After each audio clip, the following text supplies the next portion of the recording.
Hi everyone out there. Hopefully this is working correctly. And welcome to the first episode of the Brave Enough to Talk podcast, featuring myself, Cousin Marcus. My name is Marcus, actually, but you can call me Cousin Marcus because I would like to have this show feel not necessarily just like a podcast where I'm speaking and you're listening and things like that. I want it to be a podcast that feels a little bit more interactive. This podcast will be focused around men's mental health, something that I feel strongly about because I don't feel like there's enough avenues and spaces for men to talk about the way they feel, how things are bothering them, their emotions and things like that. As someone who currently and actively deals with depression, mental health, I kind of want to help get rid of the stigma of men being able to feel emotion and being able to talk about their emotions and what's bothering them. That it's nothing is never too big enough to help get off of your shoulders. You know what I mean? Nothing is never too big enough to talk about. That you don't always have to walk around with those burdens and things like that. Like I said, my name is Marcus. You can call me Cousin Marcus because I want you to feel like family. Because I will be sharing, things about myself that are very deep and close. But this podcast is not just a platform and a channel for other people to be able to convey how they feel and understand how to process it a little bit better, but it also is there to help me as well. Like I said, someone who's currently dealing with the same things, and I actively see a therapist. You know what I mean? I'm not ashamed to say that. It took me a while to get to that point, but I'm not ashamed to say that. And I think it's important for men to see other men being able to say those things, that it is okay. It's okay to come out and say when things are bothering you. There's no weakness in being able to admit that there's something wrong. There's strength in it, actually. So, like I said, tell you a little bit about myself. I'm a veteran and a mental health advocate. I will talk about a lot of veteran health, mental health issues as well.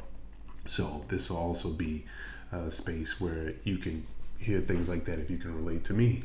You know what I mean? And I know this is going to be more focused on men's mental health, but just also, if you're not a man and you're dealing with mental health, I want you to be able to feel like you can come to this podcast as well and be able to feel like you can get something from it. This is not exclusive to men, but this is focused on men because we don't have enough of that focus when it comes to the mental health space. But like I said, I digress because I can go on a tangent a little bit too long sometimes. But like I said, my name is Marcus. I currently reside in New York. I'm from New Orleans. I did I did 8 years in the military. I went overseas. I went to Afghanistan. I deal with PTSD. I deal with trauma that comes with that. Some of the issues that a lot of people I know face with going to, combat zones, war, and things like that throughout the military. But that's not will be the main focus of this show. It'll be about mental health in general, and I will speak on those things too. In another part of the show where I wanted to feel interactive is I want people to, if you have opinions, if you have comments, please share them. I would love for you to share your comments, your experiences. If you would like to have, something that's bothering you, you'd like to talk about it? I would love to, have, conversations about whatever's bothering you to help you get past what you got going through. My whole purpose of this is because I deal with it. I've got family and friends who've dealt with it. I see it every day. I've had friends of mine and people that I've known throughout the years who couldn't handle it any longer, and they fought as long as they could, and they closed the door on it. And I don't want to see that happen to anybody else. If I can take the opportunity and create a platform and use my voice to be able to reach as many people as possible, to help them work through their issues, then I'll absolutely do it. So that's where we're going with that. So the first episode that I want to talk about here is how to talk to your friends about depression, because sometimes we don't have, you know, siblings or relatives that are close by who sometimes, in myself, I can speak to this a little bit. I know within certain communities, mental health is kind of brushed off. You know, it kind of looked as, oh, get over it, you know, especially just being a man in general. People tell you all the time, get over it, you're a man, toughen up, you know, man up, things like that. But what people don't understand is that builds up, you know what I mean? But there's only so much face you can save until the mask starts to crack. You know, and once the mask starts to crack, then you're looking at a real problem. And that's where real issues, even bigger issues, can transpire from that. You know what I mean? Where it affects your relationships, where it affects with your family, your spouse, your children, your partners, anything like that, your work relationships. It can, you know, snowball effect down into many different aspects of your life if you don't do something about it in the beginning. And I want people to understand and realize that there's always an option. You can speak to people. You can, it's okay. You can communicate. There's nothing, there's no shame. There's no shame in how you feel. There's no shame in feeling depressed. There's no shame in any of that. You're not a loser because you decided you wanted to talk to somebody about your issues. It's not, you're not all of a sudden, you're not man enough. You're not a man anymore because you decided to seek help. No, that made you even bigger, an even bigger man, an even stronger person, because you decided to seek help, because you decided to talk to someone, because you realized that you needed to take the first step. You know, and also what I want to be able to do is not just from the aspect of someone who is dealing with issues and they're trying to find someone to talk to, but also from another perspective of the person who's receiving, you know, this type of information. Because this has happened to me several times where you know, I'm out and about, and this might be the southerner in me, but I like to, when I see people frequently, and it's not even frequently, sometimes when I just meet you for the first time, I like to ask, how you doing? You know what I mean? I genuinely mean it. How you doing? How you feeling? You know what I mean? And there's been times that's been a conversation starter for someone, and they really had something going on. There was a real issue. There was a real problem or something that was bothering them for a long time that they were holding on to, but they never had the opportunity to express it to anyone. You know what I mean? Because no one asked them, how are you doing? Sometimes it's something as simple as you know, how are you doing can really open the door for someone to be able to release some of their weight off their shoulders and some of that weight off of their heart, you know what I mean? To kind of help them, guide them in the right direction to be able to help themselves. And I can tell you from experience that sometimes the hardest thing isn't feeling depressed, it's feeling like you can't reach out to someone. You know what I mean? Because you fear you might be judged, or people might look at you differently, or, you know, you feel like you might be a burden to someone else. And that's a lot of it for a lot of people. They feel like they don't want to express themselves to someone else because they don't want to feel like they'll be a burden to someone else. And I've been there. I know exactly what that feels like. You know, sometimes I still feel that way, and I've had to learn with time, and I'm still learning. It's an everyday process, you know what I mean? It's a battle every single day. But I had to learn that myself, that when people are willing, you know, to open up the door for help in that line of communication, it's okay to share some of that. You know what I mean? It's okay to, it's like, look at it like this. It's like when you go to the gym, right? And you're trying to max out, you're trying to PR, whatever it is you're trying to do in the gym. You don't want to do that by yourself because it's not safe. Because too much of that weight can fall on you and you can hurt yourself. And it's the same concept when it comes to mental health. You need a spotter. You need a mental spotter sometimes. Sometimes you can't lift all that weight by yourself. Sometimes you need someone to be there to support you while you do it.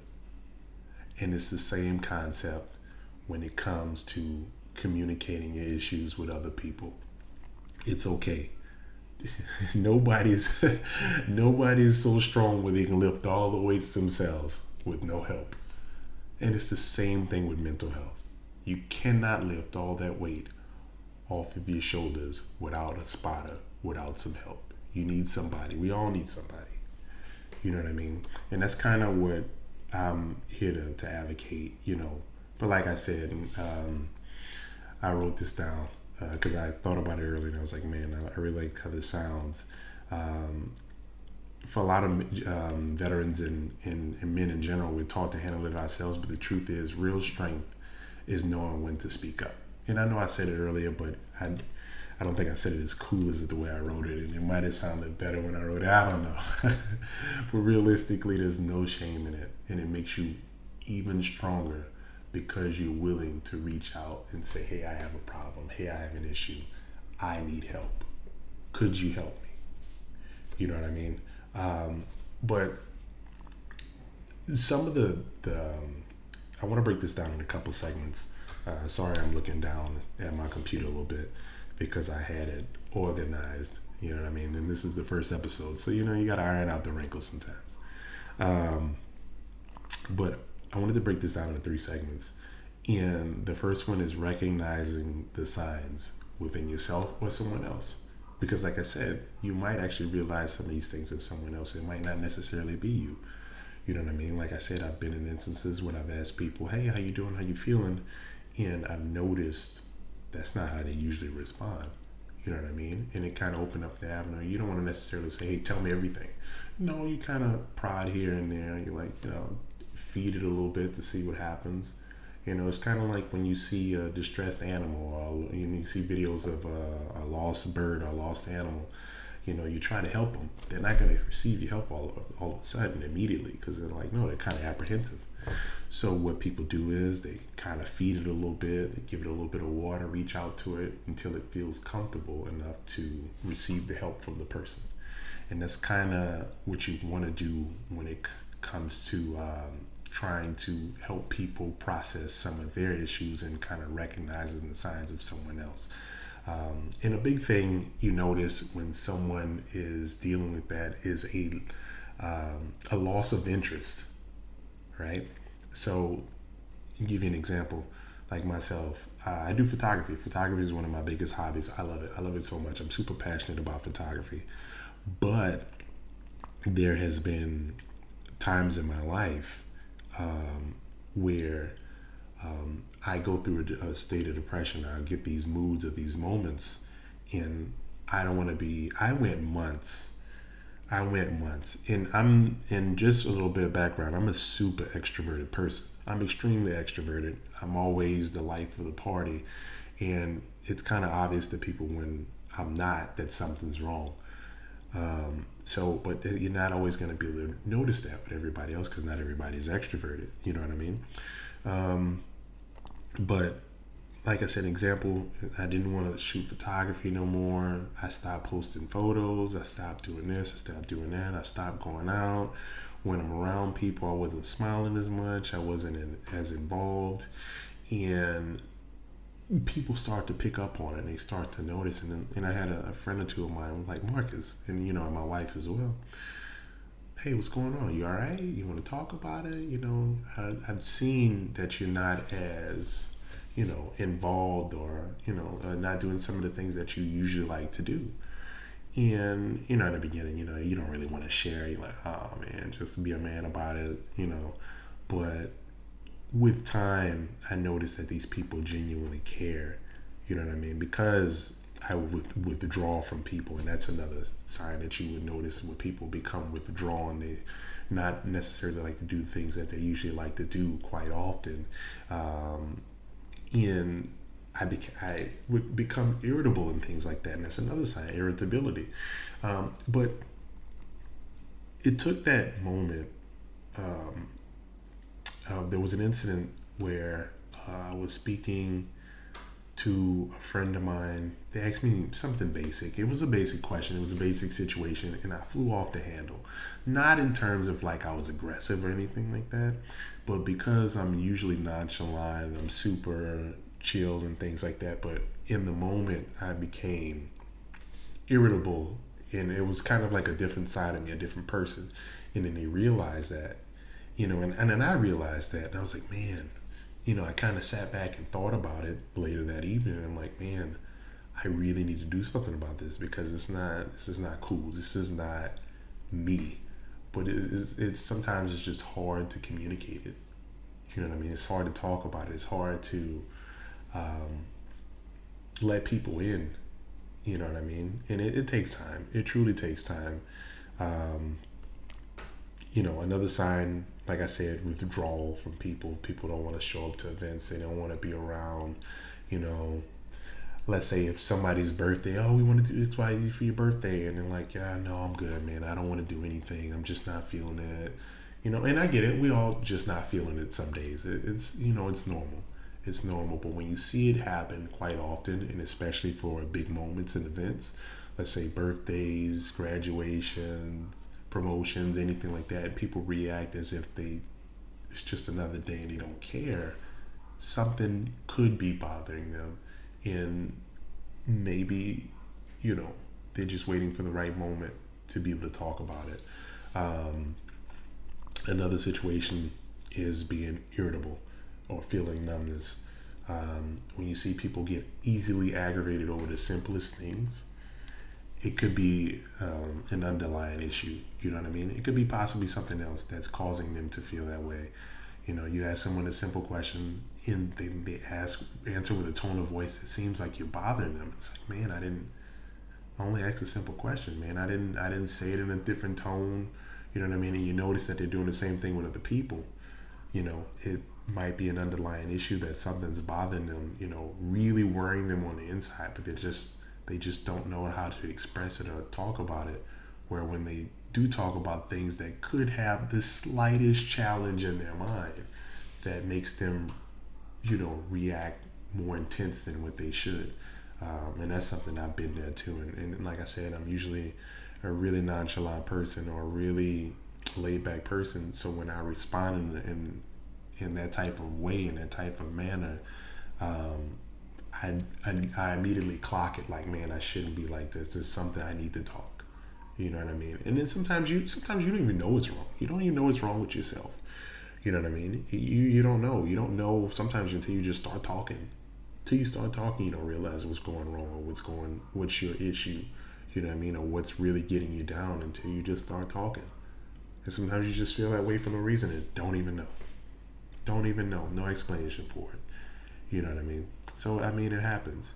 Another thing is changes in sleep or eating patterns. Like for instance, somebody who usually has like a certain routine, they sleep in more than what they should. They don't want to do anything on their free time and off days. They just lay around. I get it. A lot of us work a lot of hours. We get tired. You know what I mean? Or on your off day, you don't want to do much. I get it. Absolutely get it. But it gets to the point where, you know, it goes overboard. Sometimes you have to get some fresh air. You have to go outside, go for a walk. You know what I mean? Um, Go ahead and, get some of that. It's just the summertime. I get it. It's hot. Some of us live in different portions of the country where it's extremely hot. Being from the South, trust me, I know it's hot and humid. You know what I mean? Go take a 10, 15-minute walk in the park. Go sit on the porch or, um, grab a drink with a buddy or two. You know what I mean? Do something or get out of your house. Get out of your comfortable space, a space that you would usually be in when you're feeling down and out. Get out of that. Try to switch it up. Try to get into a different space. Get yourself physically and mentally in a different space to kind of, push yourself out of that a little bit. That can help because if you sit in the same spot for too long, man, you become stagnant. You have nothing but free time to think, you know, nothing but free time. And so sometimes, that's even worse, to be honest with you. And I've been there. When I'm going through stuff, sometimes I don't want to leave the sofa. You know what I mean? My off days, I don't move. I don't go anywhere. You know what I mean? And it just builds up. And especially, for instance, my wife was out of town. She went home to visit her family out of the country for a few weeks. And I was going through something. And I was just sitting at home, man. I was just sitting at home, doing nothing. I would get up, shower, eat, work, whatever, and then sit right back down and do nothing else.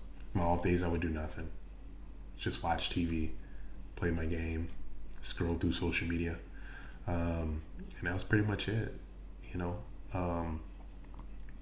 And I had to call my therapist. I'm like, hey, look, I'm going through it. I'm not feeling it, and we talked about it. And I called a buddy of mine. I reached out and was like, hey, you want to do something, hang out? And he's like, yeah, what's going on, man?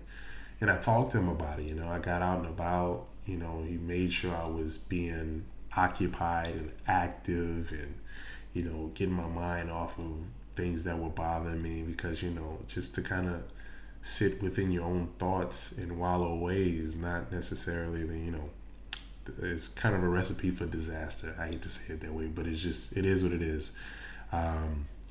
So yeah, sometimes we,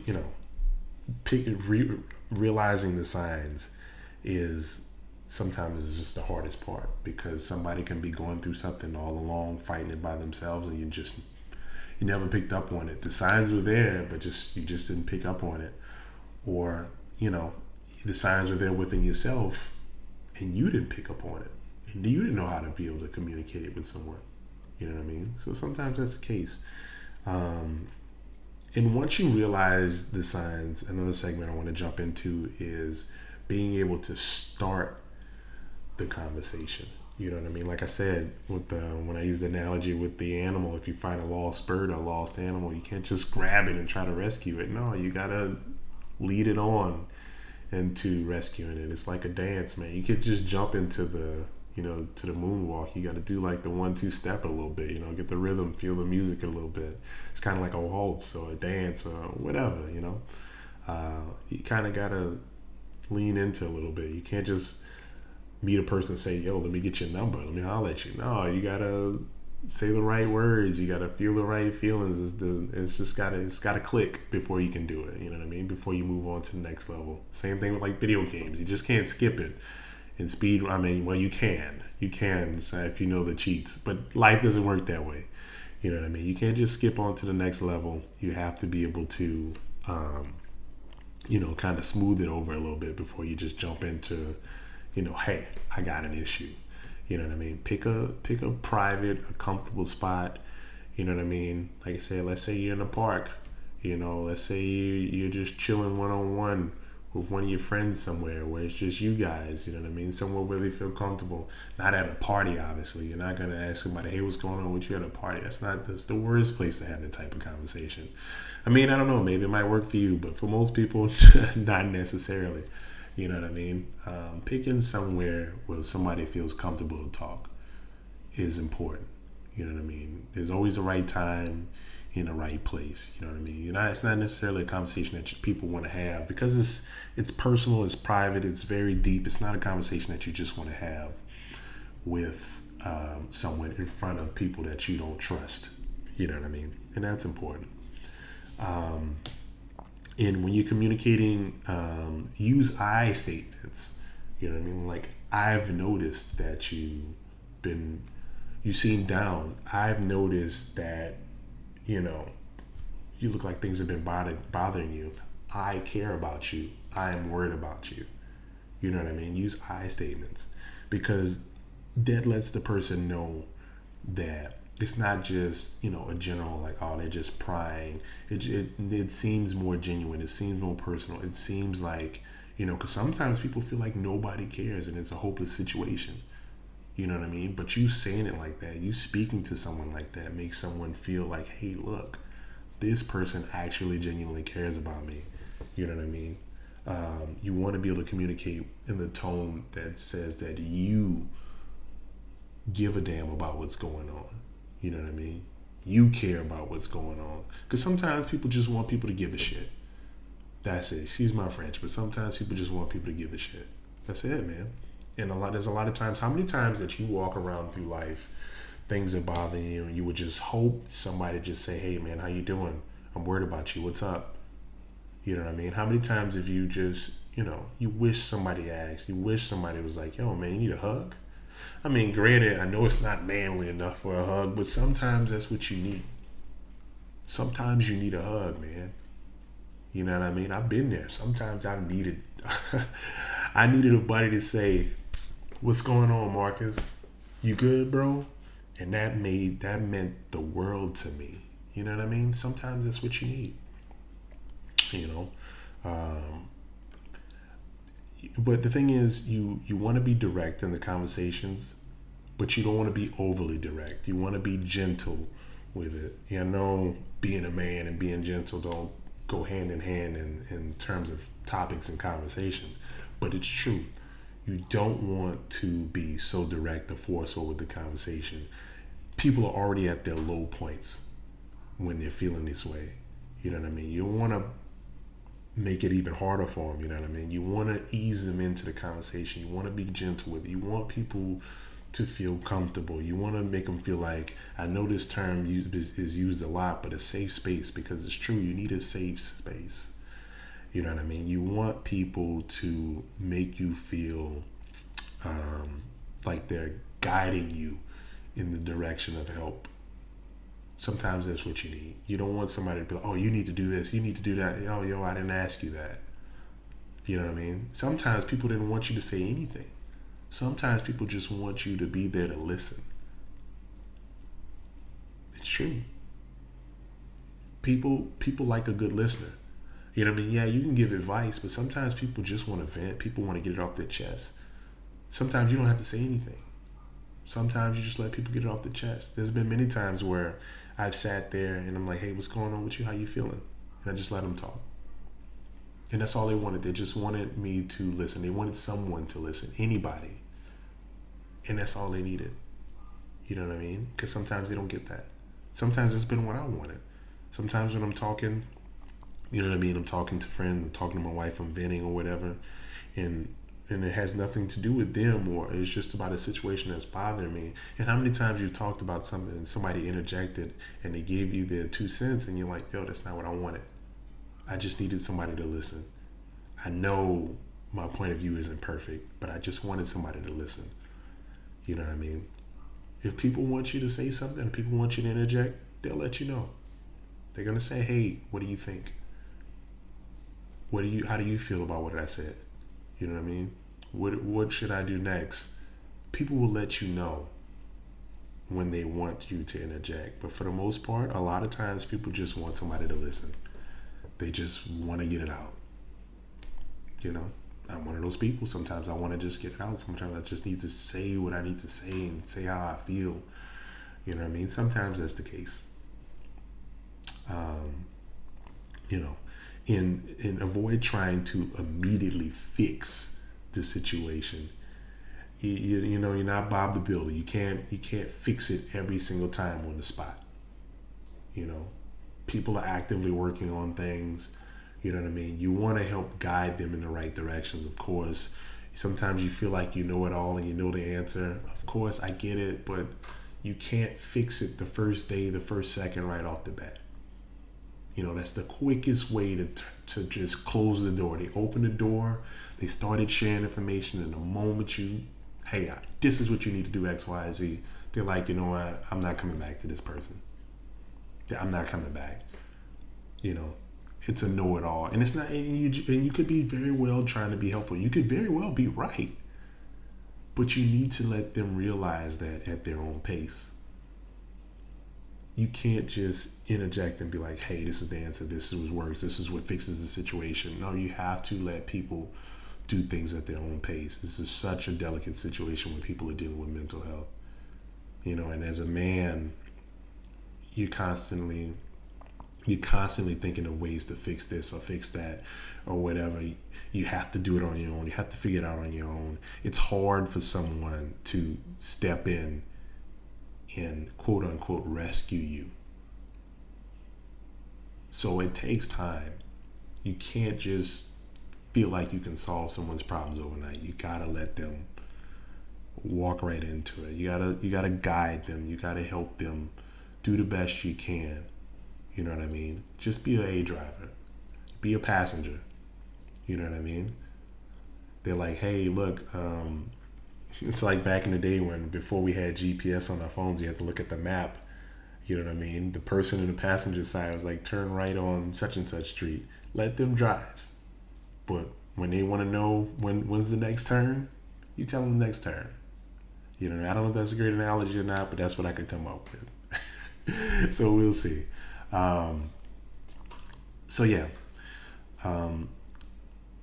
What I really want to get out of this conversation is, like I said, that there's ways, there's always an option, there's always a way.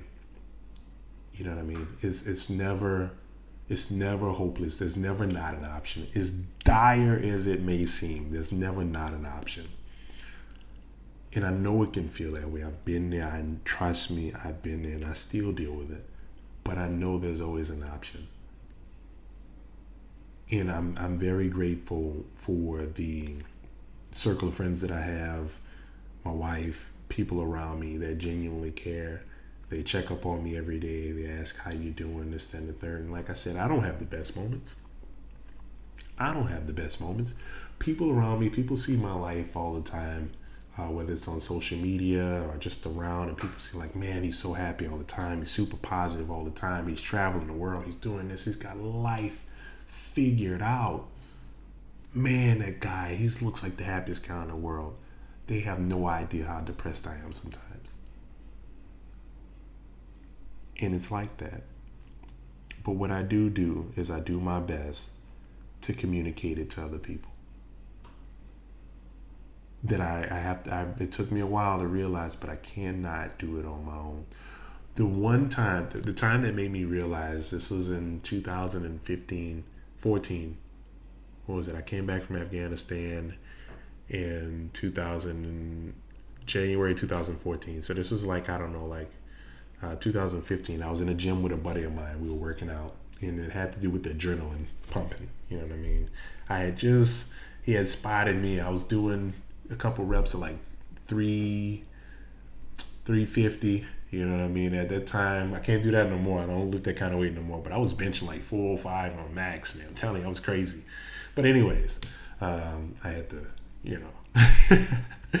But no, I was working out, man. And a buddy of mine was asking me, he was like, man, so how was Afghanistan? And, adrenaline pumping, I'm working out. And I had like flashbacks and visions of a really tough situation where we got hit by like IEDs and stuff like that. And we were involved in like a shootout and things like that. And I immediately jumped to that situation. And because I had so much blood pumping when working out, I felt like I had an out-of-body experience sitting there speaking to him. And I was like, man, I felt dizzy. I felt faint. I was like, my mans, I cannot keep this conversation up. I have to leave. It felt like I was sitting there watching myself sitting on that bench talking to him. And I needed to leave. I couldn't function for the rest of the day. I started to feel that panic attack that I had after that situation had ended in Afghanistan. And that's how I knew. I was like, I need to find somebody. I cannot let this build up. I have to talk to somebody. So, but like I said, and then I found at the VA, you know what I mean? I ended up getting a therapist and stuff like that, and started talking about it, and slowly but surely started working my way, because it gave me nightmares, man. It gave me nightmares. But I say that to say, you know what I mean? There's always a way. And even if you feel like there's nobody, I'm here. I would love for you to share your feelings, your thoughts, your experiences, your opinions with me. You know what I mean? Whether you leave comments, you send me DMs, you know what I mean? I'm always willing to talk. Even if you say, Marcus, look, man, you got like 30 minutes. I don't even have to know you. I don't have to know you. Marcus, you got 30 minutes. I kind of need somebody to talk to. We can talk, man. We can talk. You know what I mean? Don't feel ashamed. there's always a way. You know what I mean? So yeah. So if you need somebody to talk to, or you just want to hear my experiences, you know somebody else who needs help, or this is the podcast for you. You know what I mean? The Brave Enough to Talk podcast. Be brave enough to talk. There's no shame. There's no weakness in it. Be brave enough to talk. So, like I said, I'm new to this podcast world. I created an Instagram, a TikTok, a YouTube. It's going to be on Spotify, all those different places. I'll put clips, things like that. You can DM me in all those different places or whatever, to be able to communicate. Try to make this happen at least once a week, every Monday. So, yeah, be on the lookout, and I'd love to hear from you guys. This is Cousin Marcus. I'll catch you next time. Like I said, in the meantime, stay strong and do not be afraid to talk. Be brave enough to talk.